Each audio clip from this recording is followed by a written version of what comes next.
ಯಾವುದೇ ಕಾರಣಕ್ಕೂ ರಾಜ್ಯವನ್ನ ಇಬ್ಬಾಗ ಮಾಡಕೂಡದು, ಅಖಂಡ ಕರ್ನಾಟಕವೇ ನಿತ್ಯ ಸತ್ಯ ಅಂತ ಸಿಎಂ ಬೆಳಗಾವಿ ಕಲಾಪದಲ್ಲಿ ಹೇಳಿದ್ರು. ಇದೇ ವೇಳೆ ಮಾಜಿ ಸಚಿವ ಉಮೇಶ್ ಕತ್ತಿಗೆ ಹಾಸ್ಯ ಮಿಶ್ರಿತ ಚಾಟಿ ಬೀಸಿದ್ರು. ಬಹಳ ಒಳ್ಳೆ ಸ್ನೇಹಿತರ ಜೊತೆಲೇ ಇದ್ದು ನಾವೆಲ್ಲ. ಯಾರ್ಯಾರು ಇಲ್ಲ ಅನ್ನೋದೊಂದು ಹೇಳ್ಬಿಡ್ರಲ್ಲ, ನಮ್ಗೆ ಗೊತ್ತ. ಯಾರ್ಯಾರು ಇಲ್ಲ ಅನ್ನೋದು ಹೇಳ್ಬಿಡ್ರಿ ಅಂತ. You are not my good friend. ಇದು ಬೇಕಾಗಿತ್ತು, ನಮ್ಮನ್ನು ಸುತ್ತ ಹಾಕೋತೀರ ಅಂತ ಸುಮ್ಮನೆ ಹೇಳಿದ್ರು.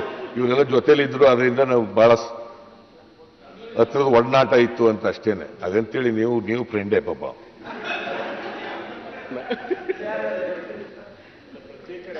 ಆಮೇಲೆ ಈ ನನಗೆ ಪದೇ ಪದೇ ಆಶ್ಚರ್ಯ ಏನು ಅಂತಂದ್ರೆ, ಉಮೇಶ್ ಕತ್ತಿ ಅವರು ಪ್ರತ್ಯೇಕ ರಾಜ್ಯ ಮೊದಲು ಅದು ಇರ್ಲಿಲ್ಲಪ್ಪ, ಯಾಕೆ ಹಿಂಗಾಗೋಯ್ತು? ನಾನು ಏನಾದ್ರೂ ನೀವು ಮಂತ್ರಿ ಆಗಿರುವಾಗ ಕೇಳಿದ್ರೆ ಬೇಸ್ ಅನ್ಬೋದಾಗಿತ್ತು. ಎಲ್ಲಿ ಕೇಳಿದ? ಎಲ್ಲಿ ಒಂದೇ ದಿನ ಕೇಳಿಲ್ಲ. ಮಂತ್ರಿ ಆದಾಗ ಓಲಿ ಕುಮಾರಸ್ವಾಮಿ ನಿಮ್ಮ ನಿಮ್ ಜೊತೆ ಇದ್ದಾಗ ಕೇಳಿದ್ರಾ? ಇಲ್ಲ.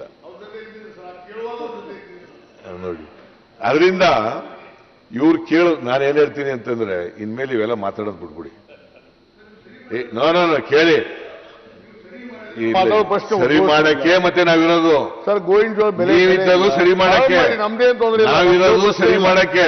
ಸರಿ ಮಾಡಿ. ಈ ರಾಜ್ಯದಲ್ಲಿ ಯಾರೇ ಅಧಿಕಾರಕ್ಕೆ ಬಂದರೂ ಕೂಡ ಕರ್ನಾಟಕದ ಸಮಗ್ರ ಅಭಿವೃದ್ಧಿಯನ್ನ ಮಾಡಬೇಕು. 6,31,00,000 ಜನ ಒಟ್ಟಿಗೆ ಇದ್ದೀವಿ. ಯಾವ ಕಾರಣಕ್ಕೂ ಕೂಡ, ಯಾವುದೇ ಸಂದರ್ಭ ಬಂದರೂ ಕೂಡ ಅಖಂಡ ಕರ್ನಾಟಕವಾಗೇ ಇರಬೇಕು ಹೊರತು ಯಾವ ಕಾರಣಕ್ಕೂ ಕೂಡ ಇದನ್ನ ಹೊಡಿತಕ್ಕಂಥದ್ದಾಗಲಿ, ಬೇರೆ ರಾಜ್ಯಕ್ಕೆ ಕೇಳ್ತಕ್ಕಂಥದ್ದಾಗಲಿ ಅದು ಮಾಡಬಾರದು ಅಂತಕ್ಕಂಥದ್ದು ನನ್ನ ಕಳಕಳಿಯ ಮನವಿ ಅಂತಕ್ಕಂಥ ಮಾತನ್ನು. ಸುವರ್ಣಸೌಧ ವಿಧಾನಸಭೆ ಕಲಾಪ ಆರಂಭದಲ್ಲಿಯೇ ಸಿಎಂ ಹಾಗೂ ಬಿಜೆಪಿ ಸದಸ್ಯರ ಮಧ್ಯೆ ವಾಕ್ಸಮರ ನಡೆಯಿತು. ಸದನದಲ್ಲಿ ಉತ್ತರ ಕರ್ನಾಟಕ ಅಭಿವೃದ್ಧಿಯ ಬಗ್ಗೆ ಸಿಎಂ ಸಿದ್ದರಾಮಯ್ಯ ಉತ್ತರ ನೀಡುತ್ತಿದ್ದಾಗ ಬಿಜೆಪಿ ಸದಸ್ಯರು ವೈದ್ಯರ ನೇಮಕಾತಿ ವಿಚಾರವನ್ನು ಪ್ರಸ್ತಾಪಿಸಿದರು.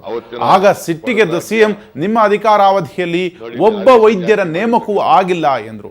ಈ ಹೇಳಿಕೆ ಆಕ್ರೋಶ ವ್ಯಕ್ತಪಡಿಸಿದ ಬಿಜೆಪಿ ಶಾಸಕರಾದ ಅರವಿಂದ್ ಲಿಂಬಾವಳಿ ಹಾಗೂ ಕಾಗೇರಿ, ಬಾಯಿಗೆ ಬಂದಂತೆ ಮಾತನಾಡಬೇಡಿ ಎಂದರು.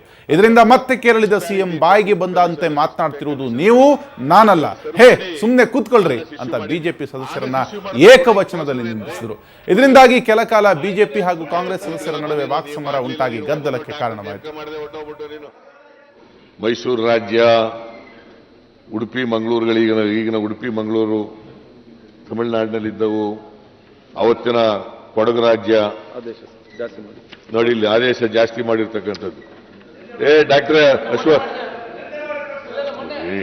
ಮೊನ್ನೆ ಆಗಿದೆ ಅಂತ ಆಯ್ತಪ್ಪ ನೋಡ್ರಿ, ಅದು ಸ್ವಲ್ಪ ಡಿಸ್ಪ್ಯಾರಿಟಿ ಇತ್ತು. 5th ಕಮಿಷನ್ 6th ಪೇ ಕಮಿಷನ್ದು, ಅದನ್ನ ಸರಿ ಮಾಡಿ ಆರ್ಡರ್ಸ್ ಇಶ್ಯೂ ಮಾಡಿದ್ವಿ. ಆರ್ಡರ್ಸ್ ಇಶ್ಯೂ ಮಾಡಿದ್ರೆ ಪುನಃ ಹಿಂಗ್ ತೋರಿಸಿದ್ರೇನ್ರಿ? ಕೂತ್ಕೊಳ್ಳಿ, ಕೂತ್ಗಳಪ್ಪ. ನೀವು ಮಾಡ್ಲಿಲ್ಲ, ನೀನು ಒಬ್ಬನು ಡಾಕ್ಟರ್ ನೇಮಕ ಮಾಡಿದೆ, ಹೊಟ್ಟೋಗ್ಬಿಟ್ಟು ನೀನು ಒಬ್ಬ ಡಾಕ್ಟರ್ ನೇಮಕ ಮಾಡಿಲ್ಲ. ಸ್ಯಾಲರಿ ಜಾಸ್ತಿ ಮಾಡಿದ್ ನಾನೇ. ದಯವಿಟ್ಟು ಆಯ್ತು, ಒಬ್ಬರು ಡಾಕ್ಟರ್ ನೇಮಕ ಮಾಡಿದ್ರೇನ್ರಿ ನೀವು? ಯಾವಾಗ? ಎಷ್ಟು ಜನ ಮಾಡಿದ್ರಿ? ನಮ್ಮ ಕಾಲದಲ್ಲಿ, ನಮ್ಮ ಸರ್ಕಾರದಲ್ಲಿ ಡಾಕ್ಟರ್ ಎಷ್ಟು ಜನ ಡಾಕ್ಟರ್ ನೇಮಕ ಮಾಡಿದ್ರಿ ಹೇಳಿ? ಒಬ್ಬ ಡಾಕ್ಟರ್ ನೇಮಕ ಮಾಡಲಿಲ್ಲ ನೀವು. ಸರ್ಕಾರ ಏನ್ ಇಲ್ಲಿ ಹೇಳಕ್ಕೆ? ಕೂತ್ಕೊಳ್ಳಿ. ಒಬ್ಬರು ಡಾಕ್ಟರ್ ನೇಮಕ ಮಾಡಲಿಲ್ಲ, ಇವರು ಮಂತ್ರಿ ಆಗಿದ್ರು. ಒಬ್ಬ ಟೀಚರ್ಗಳು ಮಾಡಲಿಲ್ಲ ಇವರು. ಅದಕ್ಕೆ ಬಾಯಿ ಬಂದಾಗ ಏನಾದ್ರು ಮಾತಾಡೋದು ಏನ್ರಿ ಮಾತಾಡೋದು ನೀವು? ಟೀಚರ್ಗಳು ಡಾಕ್ಟರ್ಗಳು ಮಾಡಿದ್ರೇನ್ರಿ? ಡಾಕ್ಟರ್ ಮಾಡಿದ್ರೇನ್ರಿ? ಡಾಕ್ಟರ್ ಮಾಡಿದ್ರೆ ನೀವು ಮತ್ತೆ ಯಾಕೆ 25 ಸಾವಿರ ಯಾಕೆ ಖಾಲಿ ಇದ್ದಾವೆ? ಈಗ ಖಾಲಿ ಭರ್ತಿ ಮಾಡಿ ಯಾಕೆ ಆಗ್ತಿತ್ತು ಹಂಗೆ? ಮಾತಾಡೋದು ಬಾಯಿ ಬಂದ ಮಾತಾಡ್ತೇನೆ ನೀನು. ಏನ್ ಮಾತಾಡ್ತೇನೆ ನೀನು? ಆಗಲ್ಲ. ಜವಾಬ್ದಾರಿಯಿಂದ ಮಾತಾಡೋದು ಕಲ್ತ್ಕೊಳ್ರಿ. ಜವಾಬ್ದಾರಿಯಿಂದ ಮಾತಾಡೋದು ಕಲ್ತ್ಕೊಳ್ರಿ. ಕಾಗೇರಿ ಸ್ವಲ್ಪ ಸಮಾಧಾನ, ಮಾತಾಡಬೇಡಿ ಅಂತ ಹೇಳ್ಬೇಕು. ಹಾಗೆ ಹೇಳೋದು ಸರಿಯಲ್ಲ ಅಂತ ಹೇಳಿ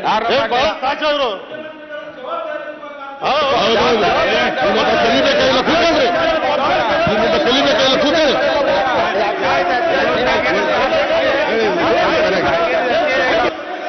ನೋಡಿ, ಬಾಯಿ ಮಾತಾಡ ತೆಗ್ದಾಕ್ರಿ. ಮಾತಾಡ್ಬೇಕಾದ್ರೆ 5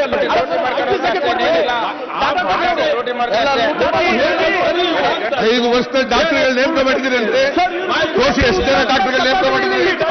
ಎಷ್ಟು ಜನ ಡಾಕ್ಟರ್ ತೋರಿಸ್ರಿ? ಎಷ್ಟು ಜನ ಡಾಕ್ಟರ್ ನೇಮಕ ಮಾಡಿದ್ದೀರಿ ತೋರಿಸಿ. ನಿಮ್ಮ ಇವ್ರ ಹತ್ರ ಕಲಿಬೇಕಂತ ಸರ್ಕಾರ ಮಾಡೋರು 44 ವರ್ಷ ಕಾಂಗ್ರೆಸ್ ಅವರು, ನೀವು 40 ಜನ ಕೂರಿಸಿದ್ದು ರಾಡಿ 9 ತೆಗಿಲಿಕ್ಕೆ ಆಗುತ್ತೆ.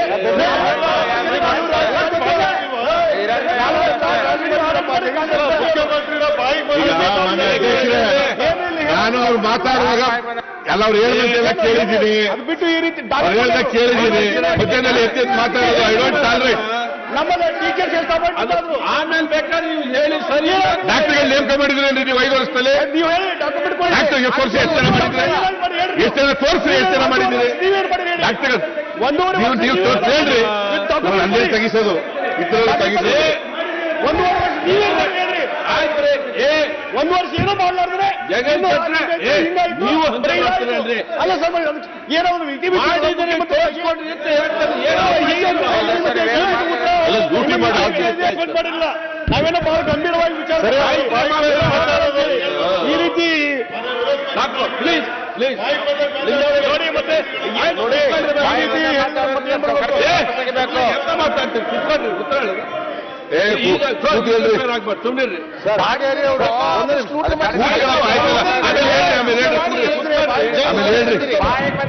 ಏನ್ ಹೇಳ್ಬೇಕು ಆಮೇಲೆ ಹೇಳ್ರಿ. ಸರ್ ಕುತ್ಕೊಳ್ಳಿ. ಆಮೇಲೆ ಹೇಳಿ ಏನ್ ಬೇಕು ಹೇಳೋದು. ಎಲ್ಲ ಒಂದು ನೀವೆಲ್ಲ ಉತ್ತರ ಕೊಡ್ತಾ ಇದ್ದಾರೆ. ಸ್ವಲ್ಪ ಸಮಾಧಾನದಿಂದ ಮಾನ್ಯ ಅಧ್ಯಕ್ಷೆ, ಈ ಸಮಾಧಾನದಿಂದ ಕೇಳಲಿಕ್ಕೂ ತಾಳ್ಮೆ ಇಲ್ಲ ಇವರಿಗೆ. ಮುಖ್ಯಮಂತ್ರಿಗಳು ಬಾಯಿ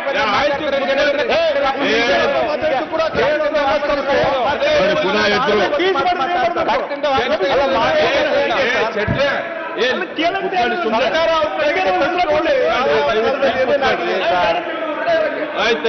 ಆಯ್ತಾಯ್ತಾಯ್ತು ಕುತ್ಕೊಳ್ರಿ. ಹೇಳಿ ಹೇಳಿ ಹೇಳಿ. ಓಕೆ. ಸುಮ್ಮನೆ ಕುತ್ಕೊಳ್ರಿ. ಜೈಲಿಗೆ ಹೋಗುದಾತ. ಈ ಶಾಲೆ ಮುಚ್ಚಲಿಲ್ವಾ ನೀವು ಕಾಗೇರಿ ಅವರೇ? ಸುಮ್ಮನೆ ಕೂತ್ಕೊಳ್ಳಪ್ಪ. ಆರ್ಗ್ಯೂ ಮಾಡಿ